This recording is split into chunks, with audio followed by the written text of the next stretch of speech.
প্রথম চান্সে যদি জান্নাতে যেতে চান, জাহান্নামের কোন স্পর্শ ছাড়া যদি জান্নাতে যেতে চান, তাহলে এই 16 বদঅভ্যাস থেকে, 16টি অপরাধ থেকে নিজেকে বাঁচাবার চেষ্টা করতে হবে। নাম্বার 1, যাদের মধ্যে ঈমান নাই তারা জান্নাতে যেতে পারবে না। দ্বিতীয় সবচেয়ে বড় বাধা হলো আত্মীয়তার সম্পর্ক ছিন্ন করা। আত্মীয়তার সম্পর্ক ছিন্নকারী সে জান্নাতে যেতে পারবে না। তৃতীয় বড় বাধা হলো যারা চগলখড়ি বদঅভ্যাস আছে, এই রোগটা। চতুর্থ, প্রতিবেশীকে কষ্ট দেওয়ার রোগ যাদের আছে। 5 নম্বর হলো অহংকার। 6 নম্বর হলো প্রতারণা করা, মানুষের সাথে মানুষকে ধোঁকা দেওয়া। 7 নম্বর হলো দান করার পর খোঁটা দেওয়া। 8 নম্বর হলো কৃপণতা। 9 নম্বর হলো ঘুষ দেওয়া নেওয়া।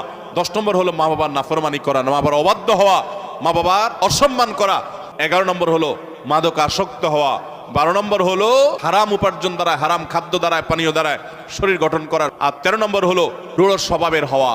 14 নম্বর হলো গণক হওয়া। 15 নম্বর হলো ব্ল্যাক ম্যাজিক করা, ব্ল্যাক ম্যাজিশিয়ান। আর 16 নম্বর হলো সিল্কের পোশাক পরা।